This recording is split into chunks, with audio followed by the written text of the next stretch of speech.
Chevella parliament పరిధిలో ప్రతి అర్హుడికి 6 గ్యారంటీలకు తీసుకువచ్చేందుకు తాను పూర్తి స్థాయిలో కృషి చేస్తానని MP doctor G Ranjith Reddy పేర్కొన్నారు. ఇక తన ప్రాంతంలో ప్రతి ఇంటికి సంక్షేమం అందేదాకా తాను నిద్రపోనని శపథం చేశారు.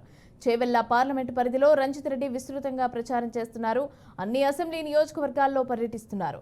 తాండూరు అసెంబ్లీ నియోజకవర్గం, పెద్దమూల్ మండలం, గొట్లపల్లి, తట్టేపల్లి గ్రామాల్లో ప్రచారం నిర్వహించారు.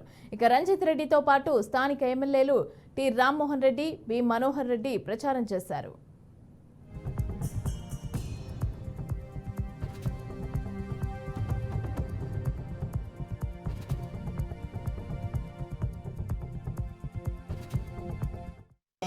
ఈ రోజు ఒక మంచి ముహూర్తం ఉంది, మంచి గడియ ఉందని చెప్తే మా తాండూరు స్థానిక శాసనసభ్యులు అన్న మనోహర్ రెడ్డి గారు, మా రాజేంద్రనగర్ మన నియోజకవర్గ ఇన్ఛార్జ్ జ్ఞానేశ్వర్ గారు, చేవెళ్ల నియోజకవర్గ ఇన్ఛార్జ్ భీం భరత్ గారి సమక్షంలో ఇవాళ ఒక నామినేషన్ వేయడం జరిగింది. 20వ తారీఖు రోజు పెద్దలు గౌరవనీయులు పెద్దలు రేవంత్ రెడ్డి గారు సమక్షంలో సోదరుడు జ్ఞానేశ్వర్ గారు, మన డిసిసి అధ్యక్షుడు చెల్లా నరసింహారెడ్డి గారు, డిసిసి వికారాబాద్ అధ్యక్షుడు కేఎల్ఆర్ గారి సమక్షంలో పెద్దలు గౌరవనీయులు కాంగ్రెస్ పార్టీ సీనియర్ నాయకులు అందరి సమక్షంలో ఒక పెద్ద ఎత్తున ర్యాలీ తీసి మనం జ్ఞానేశ్వరన్న ఆ రోజు డైరీ ఫామ్ నుండి మనం హైదర్గూడ జంక్షన్ దాకా పెద్ద ఎత్తున ర్యాలీ తీశాడు. సాయంకాలం రేవంత్ రెడ్డి అని వస్తుండో మన నామినేషన్ ర్యాలీ ఆ రోజు పెద్ద ఎత్తున పోదాం.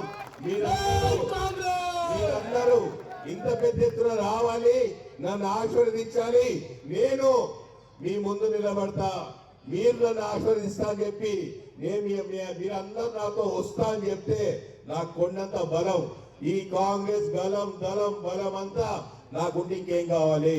మీరందరూ నా వెన్నంటున్నారంటే మీరు రాబోయే 20 రోజుల మీద నా కోసం కష్టపడండి.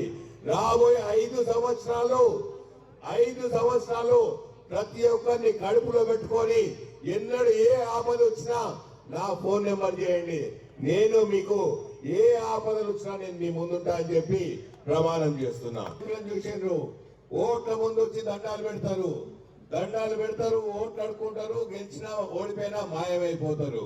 నేను ఇప్పుడు చెప్తున్నా మీ అందరికి, నేను 5 ఏళ్ల క్రితం ప్రమాణం చేసిన మీకు అండదండగా ఉంటా, ఎప్పుడు అభివృద్ధి అందుబాటులో ఉంటా అని చెప్పి 5 సంవత్సరాల క్రితం చెప్పిన 5 సంవత్సరాలు ప్రతి రోజు ప్రతి పూట ప్రజల మధ్యలో నిలబడ్డా. నేను అవతల వచ్చిన వాళ్ళు ఏ పార్టీ అని అడగలే, ఏ ఆపద ఉందని అడిగినా, ఇంటికి వస్తే కూర్చోబెట్టినా, ఛాయ్ తాగిపించిన, ఆపద ఏంది అడిగినా, విద్య పరంగానా వైద్య పరంగానా ఇంకేమన్నా ఉందా అని చెప్పి చూసుకున్నా.